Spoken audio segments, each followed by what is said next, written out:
Welcome back to the Seth Rzuski podcast today. And in the house today, I have a very special guest, someone who you have seen before, especially if you watched the Lizzie Borden special part 1. Today, I'm very excited to bring back the Lizzie Borden case. And we're going to be diving into the history of the family, the Borden family, and what their lives looked like at the very beginning. So it's my pleasure to introduce Rich Little.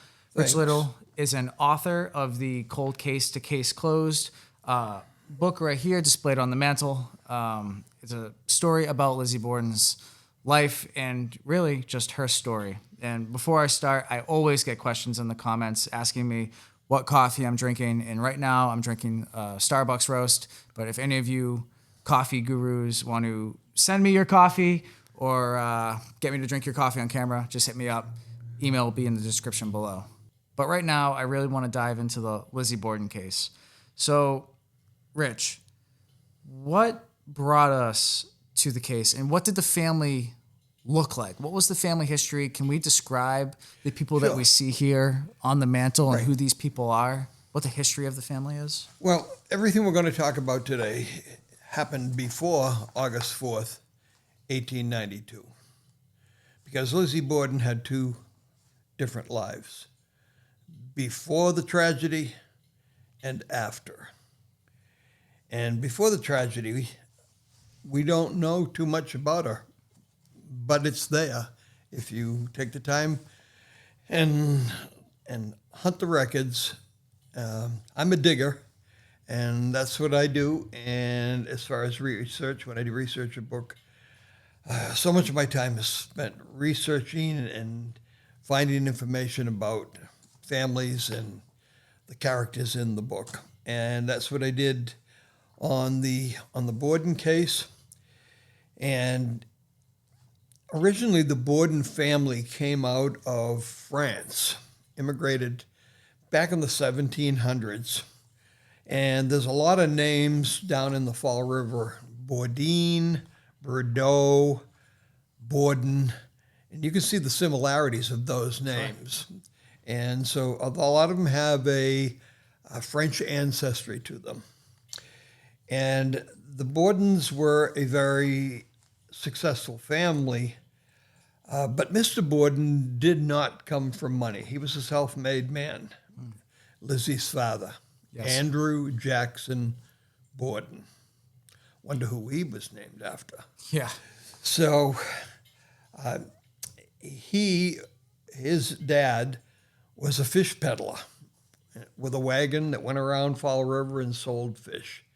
So he did not come from money. He did not live in a fancy end of town. He lived down on Ferry Street. And Ferry Street, just the name of the street kind of tells you what was at the end of the street. Yeah, by the water. Right. Great for a fish business. Right. Now, a lot of people think of Fall River by the name of the town or the name of the city. It has something to do with a quaint village next to a babbling river. That's not the case at all. Fall River is on Mount Hope Bay. That's salt water. And the reason that Fall River became an industrial town or an industrial city was the fact that they were close to the water, so shipping could take place. And because shipping was there, and shipping, it was possible to bring ships into Fall River Harbor. They could export the products made in the mills out of Fall River by ship. And in 1890, by 1890, there were approximately 130 mills in the Fall River area. A lot of them are still there. A lot of them are made into apartment lofts. A lot of them have been repurposed into other things. There are very few mills that actually make cloth in Fall River. There's a couple that still do it, but not too many. Right. So Mr. Borden and Mrs. Borden, they were married. He was 23. She was 22. And they were married on Christmas Day, not Christmas Eve, but Christmas Day. And that was back in 1845. It's a hell of a day to get married. Yes. So they got married and they had 3 children. Emma, as shown in the picture on the left, was the first daughter. And she was born in 1851. So that's approximately, they were married about 6 years. And they lived where Mr. Borden, on the same street where Mr. Borden lived when he was a youth, not the same exact house, but on that particular street. They lived at 92 Ferry Street. Not the fanciest end of town.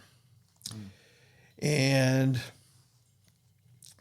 they had 3 children, and everybody says, "Oh yeah, but there were just 2." Well, there was another sister in between Emma and Lizzie. How many years apart were they?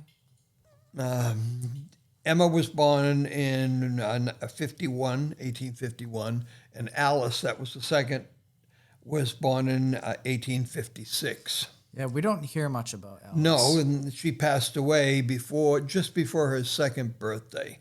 Oh, that's why we don't hear much So about Alice.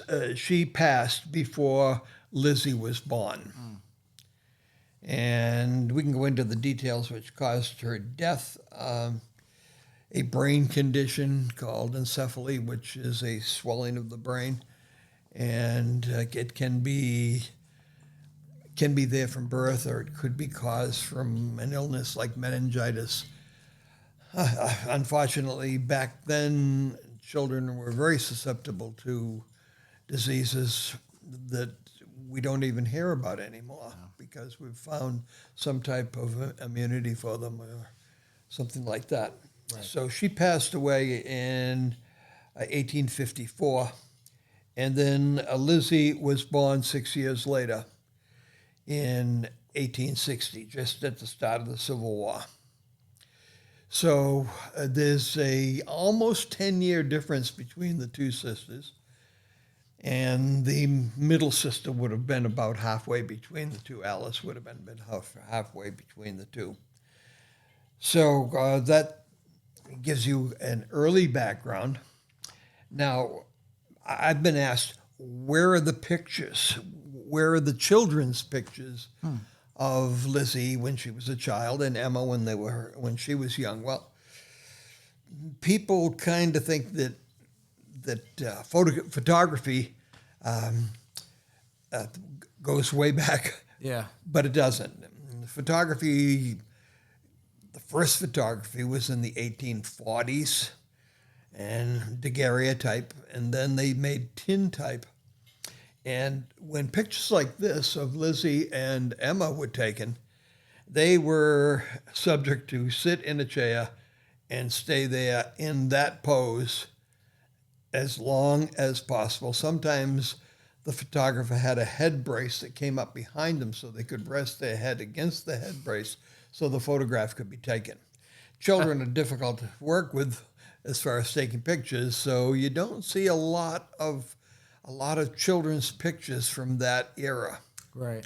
You know, we think of instant photography with Polaroid back in the 1950s and 60s, and now when we all have our phones, we see pictures instantly. But back then, it was a process. People did not have pocket cameras. Those did not come out until around the turn of the century. I'll have to bring you over and show you sometime. I have an original Brownie, which was made in 1900, and the very original Brownie. And it's this little box camera, and it would take 10 pictures, 6 pictures, and then you had 2 choices. You could take the film out and send it to Kodak, or you could send the whole camera to Kodak. They would take the film out, develop it for 50 cents, send it back to you with the camera, loaded with a new roll of film. So the kind of photography that we're familiar with didn't start going into private hands until the turn of the century, right around 1895, 1900. So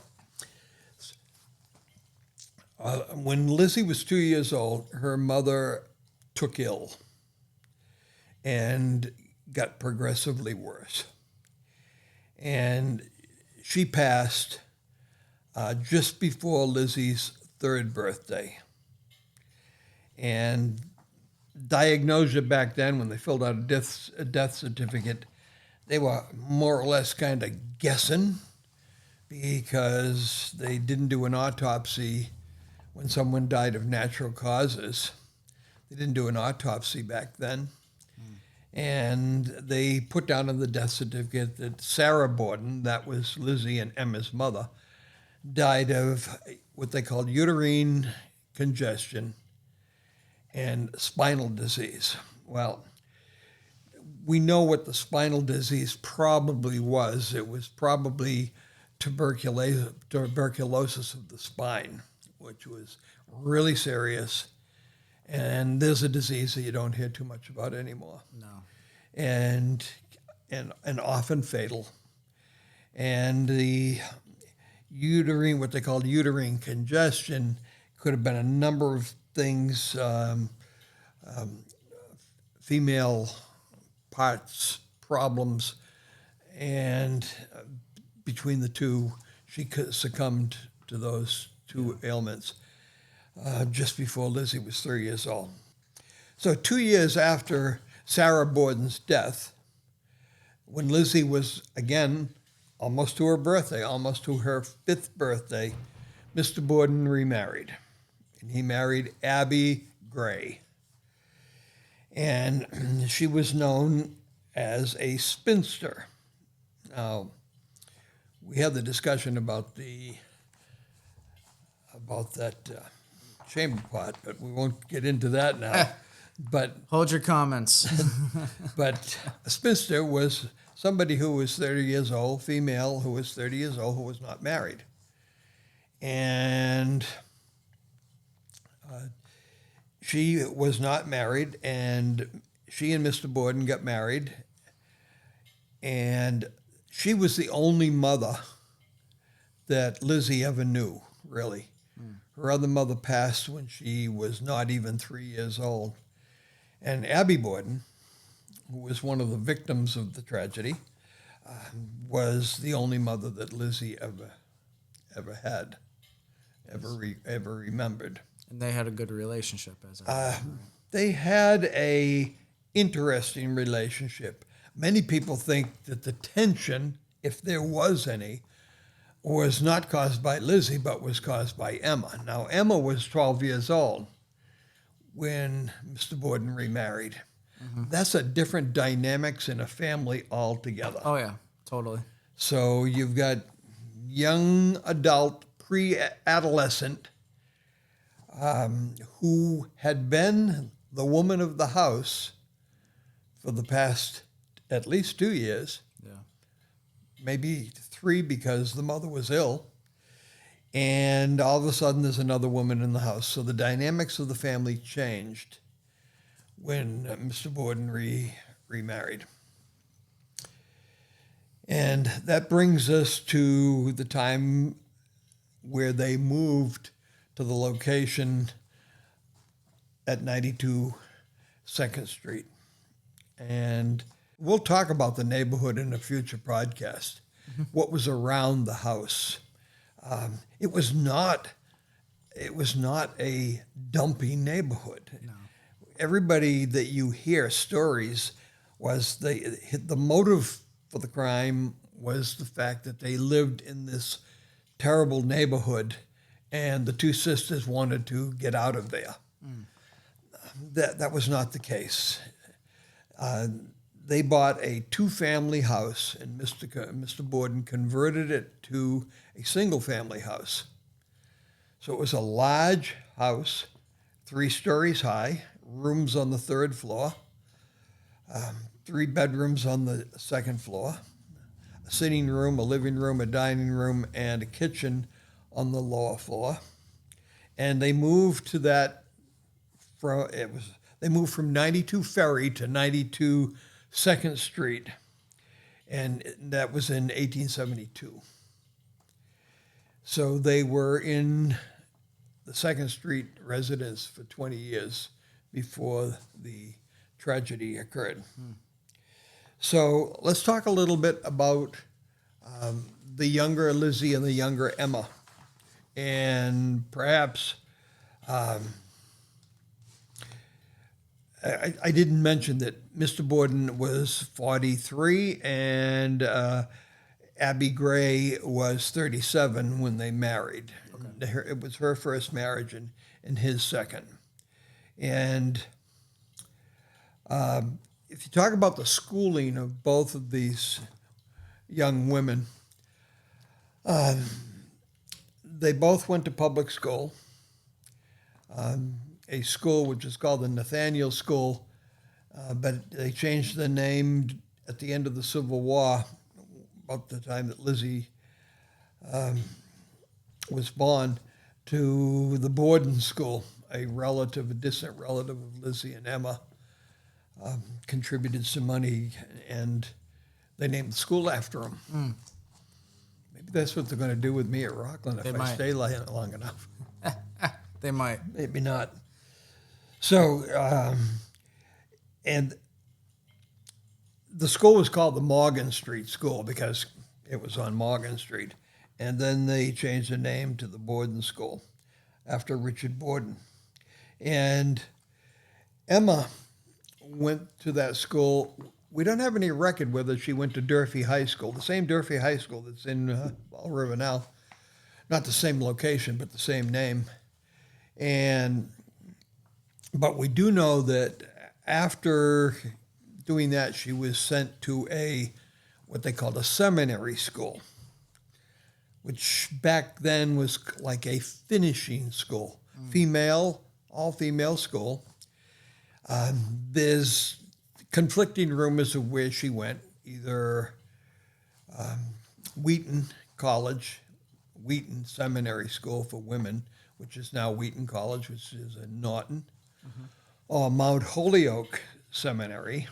And we think of seminary as being religious, sure. And it could have been part of a religious order, but not Catholic. So young women went to these schools to learn how to be young women in society. And they were in society that had a few dollars. Because Andrew was successful. So I know they taught young womanhood, but what kind of curriculum are they writing there? Cooking. Yeah, well, I guess. Serving, entertaining. Yeah.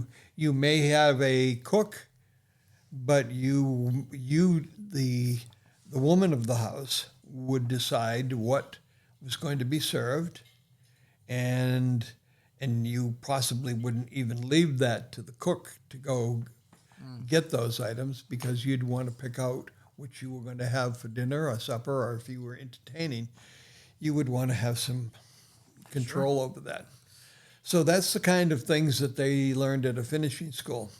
Lizzie went to a local school a little bit younger, which would have taught her the same things.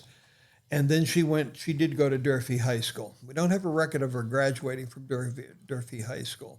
And that was not uncommon at that time, that women and men got to a certain age and they decided they did not want to go further to school. A lot of it had to do with economics. It wasn't that way in Lizzie's case.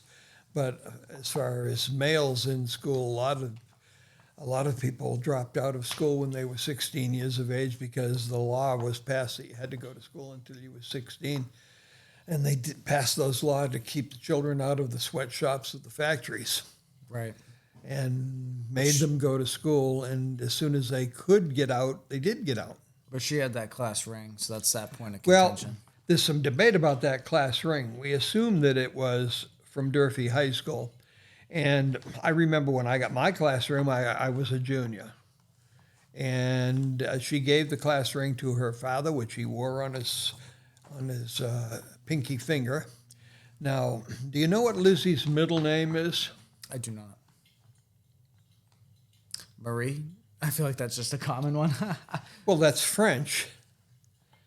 No, her middle name was Andrew. Huh. She's named after her father. So that's an honor. Yes. Did she take it that way? Yes. So she adored her Yes. father. Yes. Father and her were close, possibly because of the age difference between her and Emma. But Emma was more reserved, and Emma went away to school for over a year and a half to the finishing school. And Lizzie did not take that route. Lizzie went to Durfee High School. I'm wondering if the attachment she felt to her father was due to the lack of a mother figure, I guess, if you will, unless... Well, could have been. Yeah. Could have been.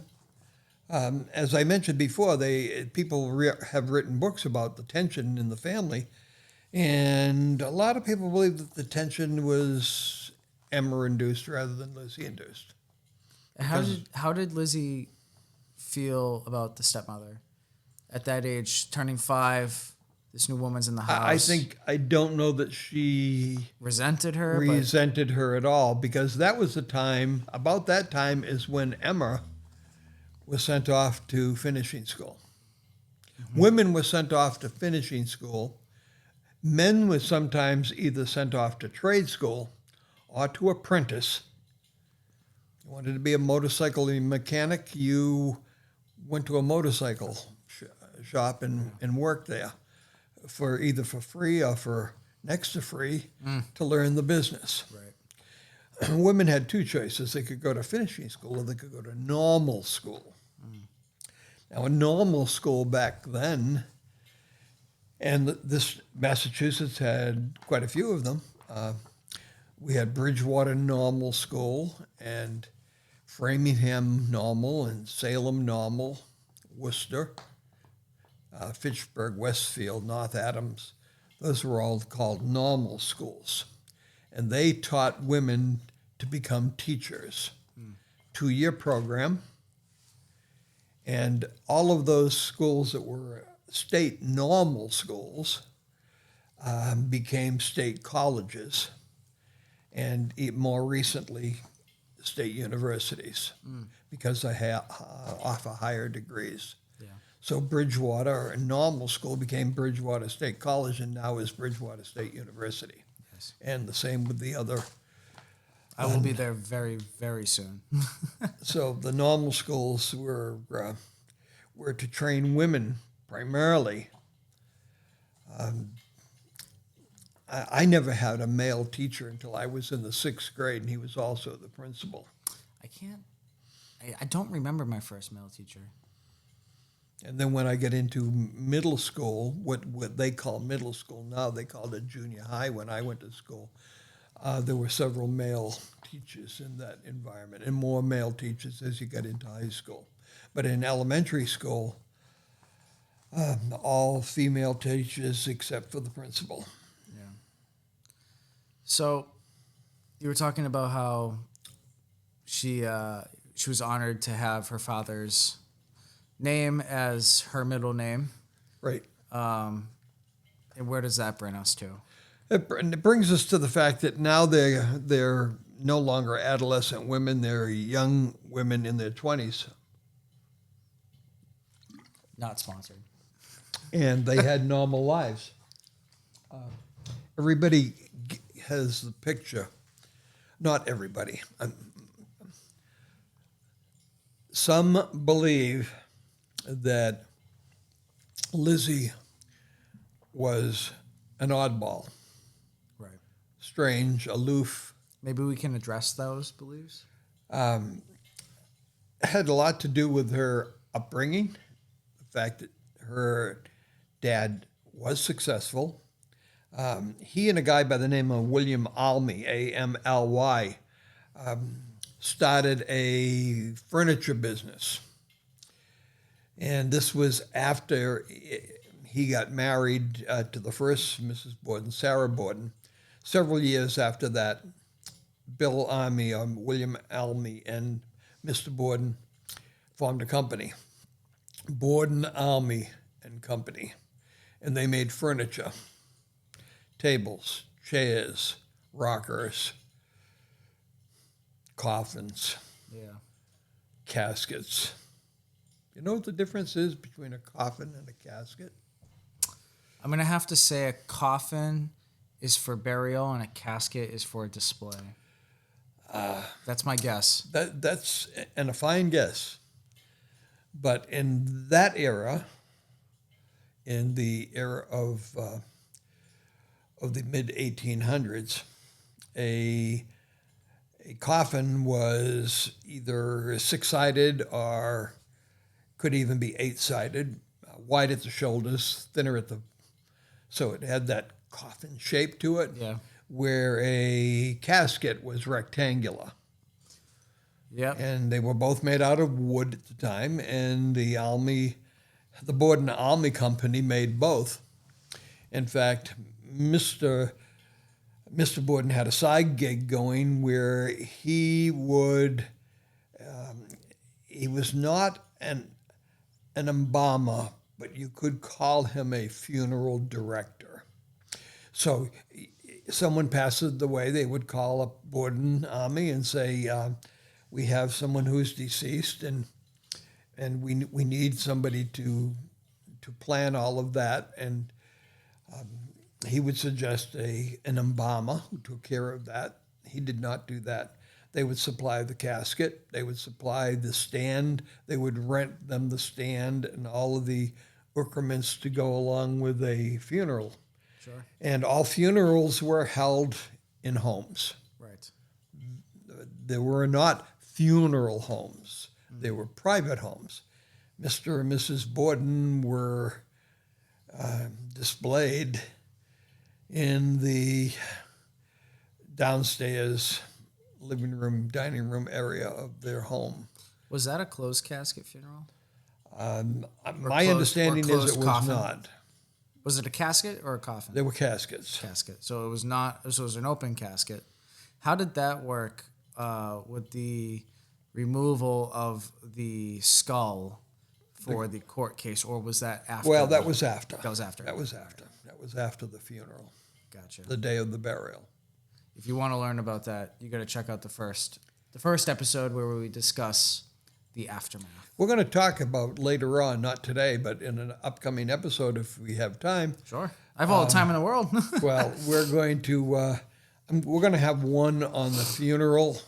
Sure. Because it was a big deal in Fall River. Oh, I'm sure it was. So we're going to have a separate episode on that, and that'll include the autopsies, the initial autopsy at the time of the deaths, and then the formal autopsy a week later.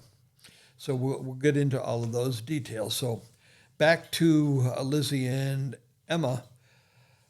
Lizzie was involved in the community. Yes. Emma was not. Lizzie traveled. Emma did not. Emma stayed at home or she visited friends. She was away on the day of the tragedy, staying with friends in Fairhaven. And Lizzie, on the other hand, was a world traveler. And I sent you a picture of the ship that they went across the Atlantic out of Boston. Her and 5 other friends went for the Grand Tour. And I've included that in the notes pack that I sent you, the 19 weeks in Europe. That's a long time in Europe. That's right. They went in June and came back on November 1st. Yeah. So that was a really a big trip. They went to all the major cities in Europe. They met a former teacher from Durfee High School over in Europe, and she was living in Europe, and she acted as their guide. So they went the whole route: London, Paris, Rome, Austria, Netherlands, Sure.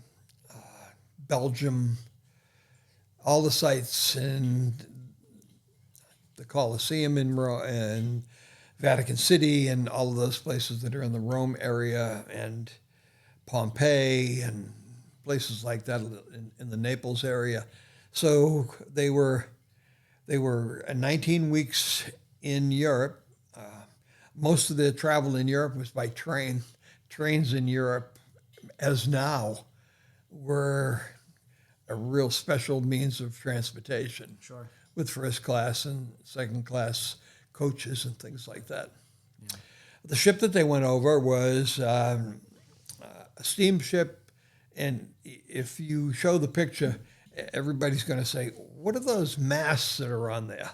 Well, they had masts on it which had sails just in case the steam engine just quit. Gave way, yeah. Because it was built in 1874. I mean, what are you going to do if you're in the middle of the ocean? Exactly.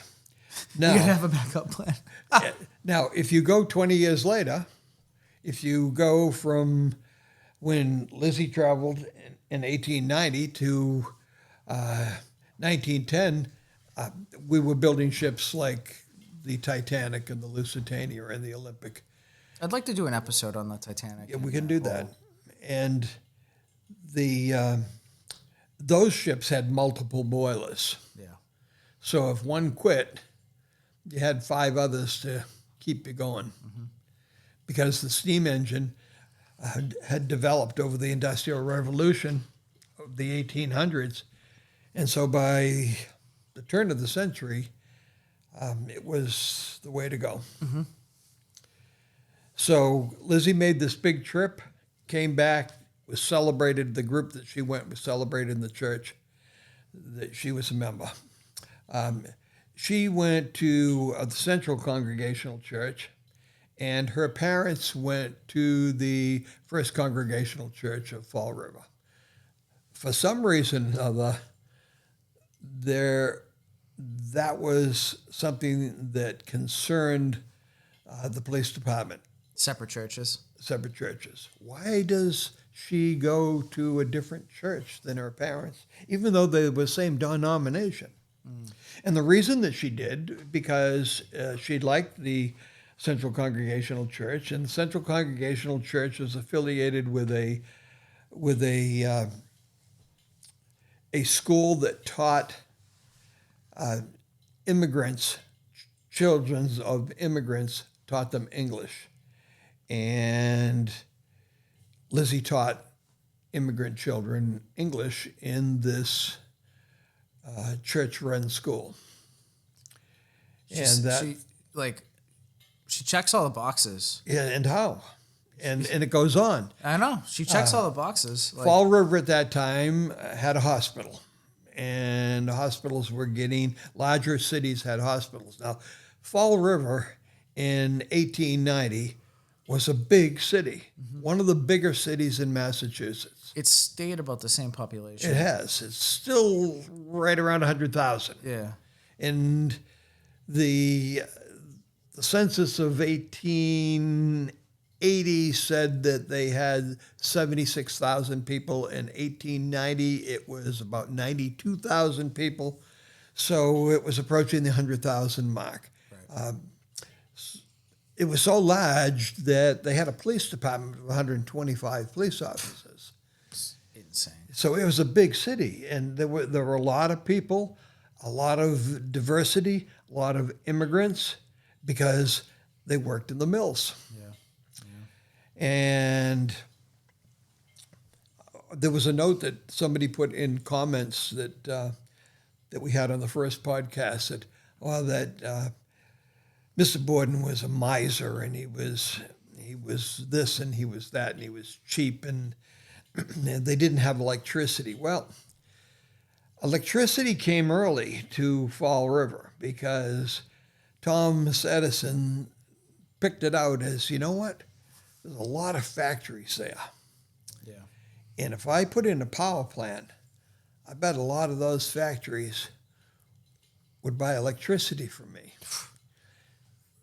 Not to run the equipment, but to illuminate the place. Yeah. Because if you could light it up, you could work longer. Yeah. Because they were totally controlled by day and night. Oh, yeah. You know, you could have You could have gas lamps, you could have oil lamps, or before that, you could have whale oil lamps. And the whale oil industry had collapsed by that time because of overfishing. And they used whale oil for lighting purposes because it burned so clean. And people said, well, Mr. Borden didn't put in electricity. Well, electricity came to Fall River around 1880, and slowly it spread out. It went to the factories first because that was why he built the power plant. Right. And then over time, they went from horse-drawn trolley to electric trolley.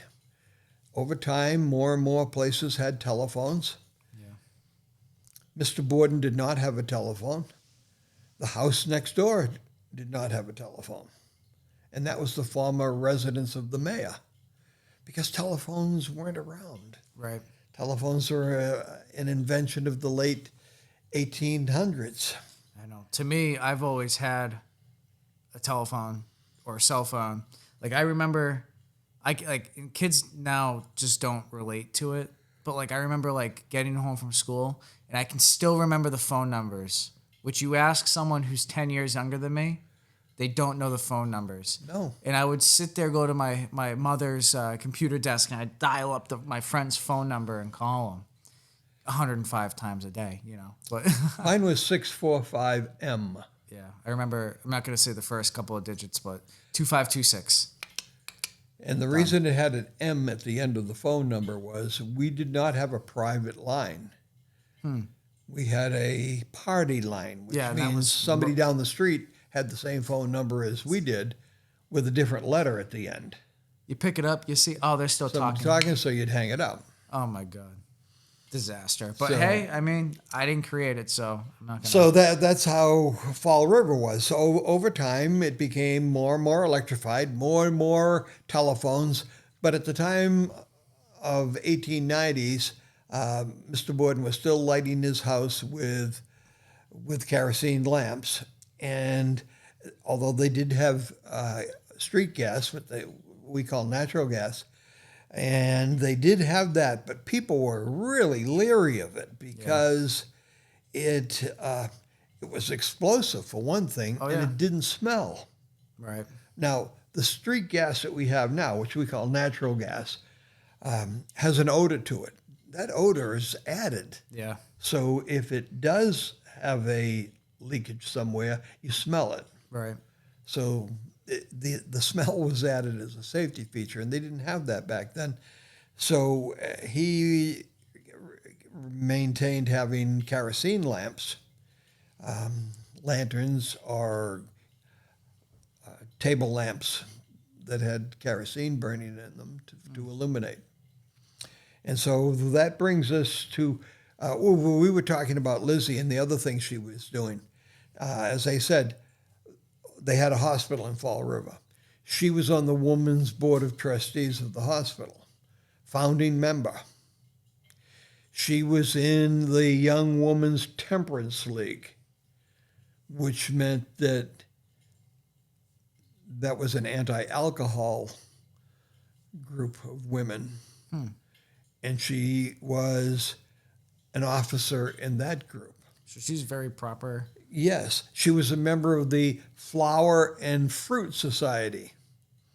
And the Flower and the Fruit Society was a group of women from all the churches in Fall River, all denominations, and they got together on a weekly basis. She was treasurer of this group, and they put together flowers in baskets for people in hospitals, people coming home from hospitals, the elderly, people that were infirmed. So this group of women took that, and Lizzie was involved in that. Did she, or actually, was she part of these particular organizations at the time of the case? And if so, did she remain part of them? Was she kind of kicked out? She was shunned. Yeah, I can She imagine. was shunned from the groups that she was involved with. She was shunned from her church because of this. It's like the place you need. Yeah, it's like, Yeah, it's unfortunate. had to wear the women of Salem had to wear an A on if they were suspected of adultery. Right. And she wore this crime for the remaining part of her life. She wouldn't leave Fall River, and that ticked a lot of people off as well. Yeah. But she was a normal person who was involved in all kinds of activities. Her lifelong activity that she was really into was animal welfare. Oh, okay. Taking care of animals, taking care of dogs, cats, horses, because that was part of the fabric of Fall River at that time. That's how everything moved. You either walked or you took a horse or wagon. Right. It wasn't until after the turn of century that things started to get electrified for public transportation. And it wasn't until 1910 that people started to get automobiles for personal transportation. Right. Right. So before that, any transportation that was done was usually horse-drawn. Where do you feel, or why do you feel these rumors, like, I don't know if they're rumors, I guess they're just beliefs, but why do you think that she's looked at so strongly as the culprit of the crime, opposed to somebody else in the house, opposed to an outsider? Where did this all stem from? Well, several reasons. Number one, she was 32 years old and she wasn't married. And she never married. She never married. Neither sister married. Yeah. There were some people that thought that Emma was involved, even though she was 15 miles away. Yeah. Well, she could have could have got a ride back to Fall River. Well, yeah, if there was automobiles, that would be an easy thing to do. But it was not easy to go from Fall River from Fall River to Fairhaven. You had to take a buggy, or you could go a roundabout way and doing it by train. But did they offer tickets or receipts upon entry to the trolleys, trains back then? There Your were ride? tickets that you could buy, and they came in a booklet. And did you receive a receipt or a stamped version upon exiting the No. train? So you wouldn't have any possible way to prove? No, if you bought it, you could pay cash, like we used to do when we rode the MPTA, or the MTA, as it was called when I was your age, and it used to cost a nickel. Get on the MTA and ride the trolley or ride the subway for a nickel. Because I've heard people in the comments, read people's mentioning of how John would have had ticket stubs, stating he was not, a suspect in the crime because he had the trolley stubs. So I was just curious, I never heard that he had any type of a ticket Receipt. stub. If he was going to pay to get on, he probably dropped a coin into the coin box, because all of those trolleys back then had coin boxes. Yeah. And if you dropped the coin dropped in, made a noise, the driver could look down and see that you dropped a nickel instead of something else. Yeah. And the fact that he did take a trolley up to Wybosset Street and he remembered so many things was very, very curious. He remembered too much. Right. His alibi was too strong. He remembered too many facts that a normal, you wouldn't remember them. Like the badge number of the trolley driver and 4 priests riding on the trolley and things like that. What was the background of the stepmother? Did she have like a crazy extensive background? No. Any no, strange habits No. that could have ticked off anyone in the house? She was a spinster, as I told you. She was 37 years old. She'd never been married. And she came from a not a real wealthy family. She had the name Durfee in her name. That was her middle name, and Durfee's a big name in Fall River, still is, but she was on the fringe of that family, like Mr. Borden was. He was on the fringe of the successful family, but he managed to get himself into the middle. Right. And talking about Mr. Borden, on the board of directors of several banks, First National Bank of Fall River, the Durfee Safe Deposit and Trust Company. He was on the board of directors of those two banks. The Union Bank, he was on the board of directors of the Union Bank. He was on the board of directors of several mills, 3 mills that made fabric, cloth, and wool. Mm-hmm. So he went from a fish peddler's son to somebody who was in the upper echelon, what we would call the 1% of Fall River society. Yeah. Even though he didn't show it. He didn't dress fancy. It was said that he didn't drink, he didn't smoke, and he didn't swear. And that's interesting because when they checked his pockets upon his death, he had a can of chewing tobacco in it. Well, that's not smoking. and $67 and change. In that time, that's a lot of money. Oh, really? Yeah. Well, I guess so, yeah. It's a lot of money today. It is, yeah.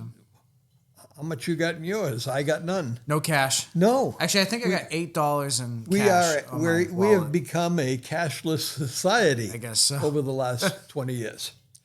So those are the interesting parts about Lizzie and her sister Emma, and everything changed on August 4th, 1892. Yes. And I want to thank everyone for the comments. My word, I'm overwhelmed with the comments. I've tried to answer as many as possible, and you have as well, because I see your name attached to a lot of the comments. Some people have asked us to do some other shows on other topics. There's been a lot of interest on the Chappaquiddick, the Ted Kennedy Chappaquiddick case incident. And we ought to think about that, because I really think the audience, please let us know. Please let us know what you want to see. I think true crime really is what the audience is looking for. I love conducting interviews and learning about other topics with different people in their specific fields. I love learning. It's the whole reason I'm doing this. But if there's topics that you guys want to talk about or want us to talk about, or even have questions, feel free to just write them down. I'll have an email. If you really have a great idea and you want to really go through it, you can send me an email. But yeah, you got anything else? Well, that about sums up the background of Lizzie, and you can see that Lizzie and Emma are. They're looking right at you. Yes, they are, and they're more than 9 years plus apart. There's more to that than the actual age. Right. There's societal issues. Emma was quiet, reserved, and not outgoing at all, where Lizzie was. Yeah. Lizzie was out there. It just doesn't, given personality traits, if the roles were reversed, I might consider Lizzie as the possible murderer. The perpetrator? The perpetrator, yeah. Mm-hmm. But given the fact that she was so involved in the community, and really for me loved animals, like I know a big sign of any type of act of violence or any type of murder is, how do they treat animals?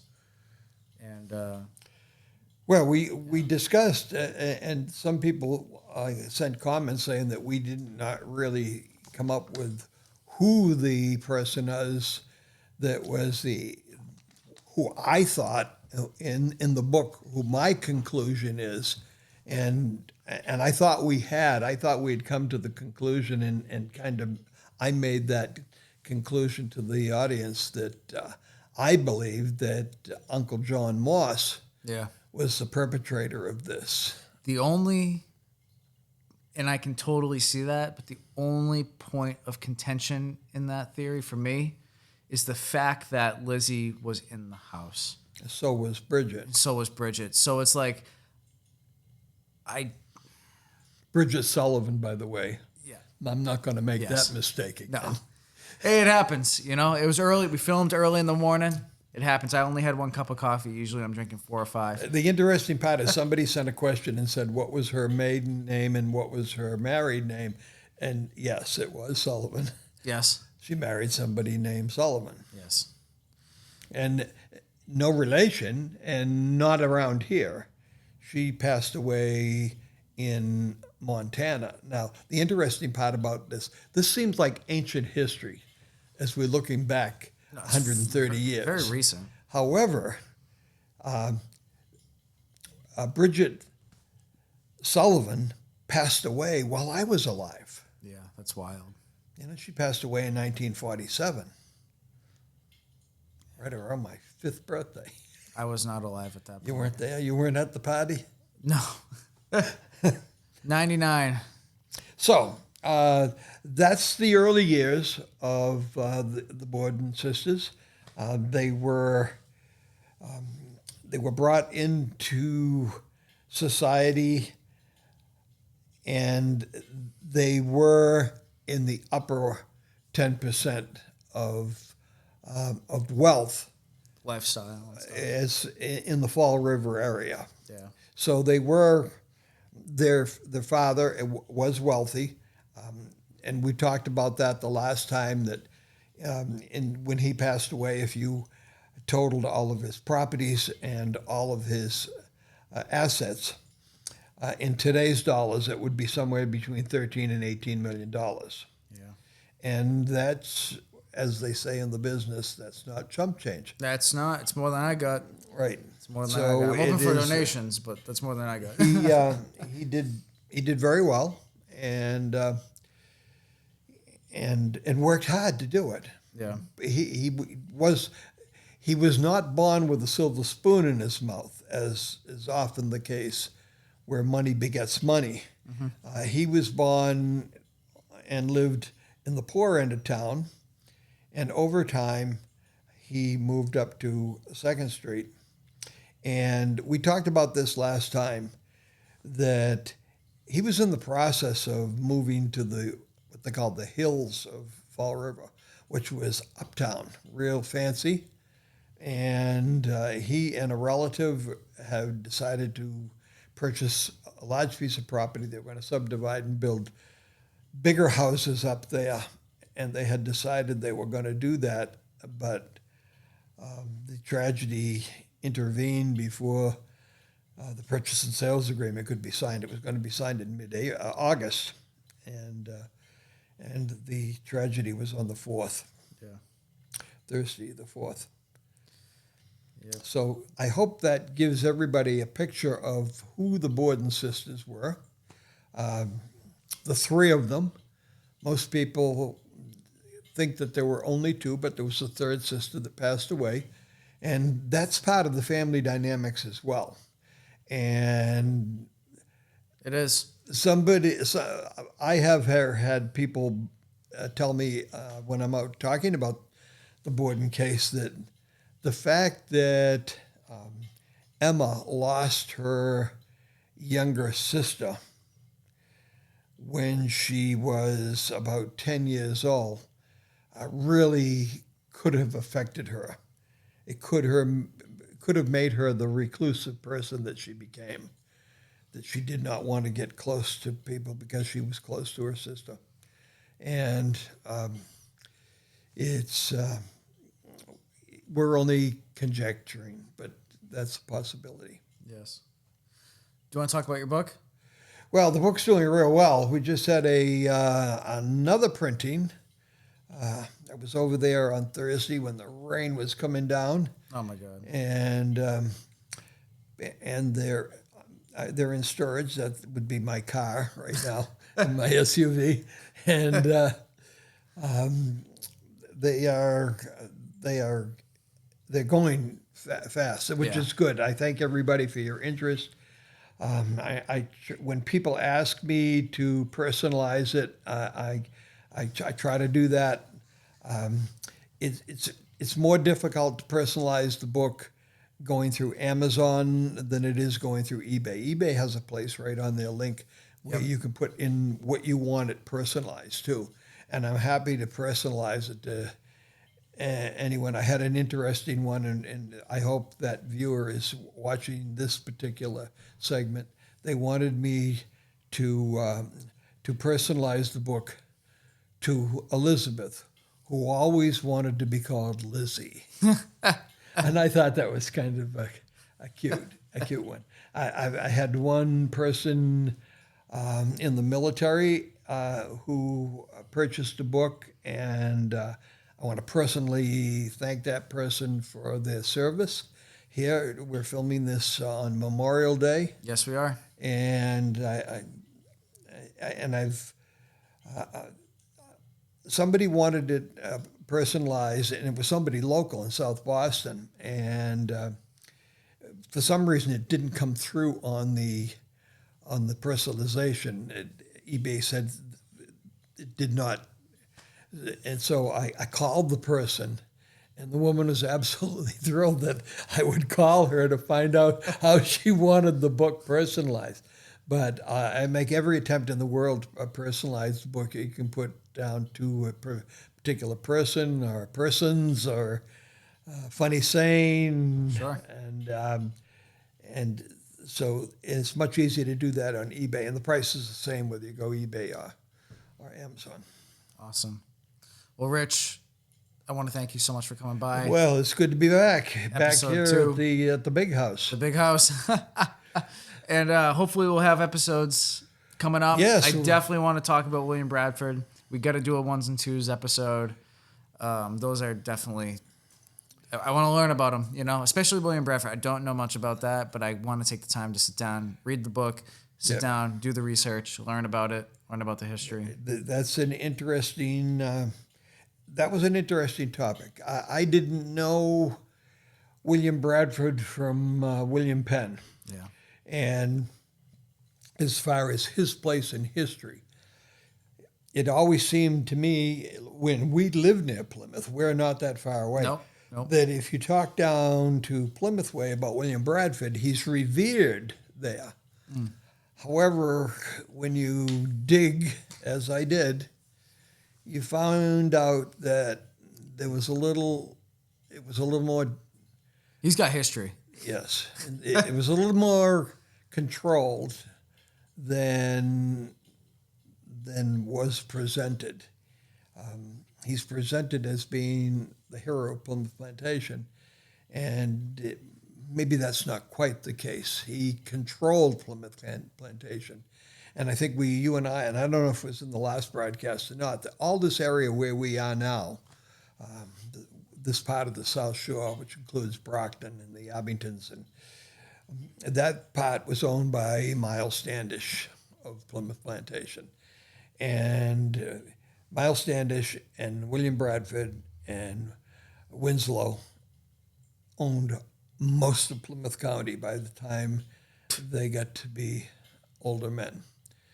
And where did they get it? They took it. Yeah. Or somehow had the indigenous people of this area, who are well established, either by hook or by crook, wound up with the property. So almost all of Plymouth County, part of Barnstable County, was owned by William Bradford, and a little bit of Norfolk County down in Cohasset area, which is really uptown, that was owned by that group of three gentlemen. That's wild.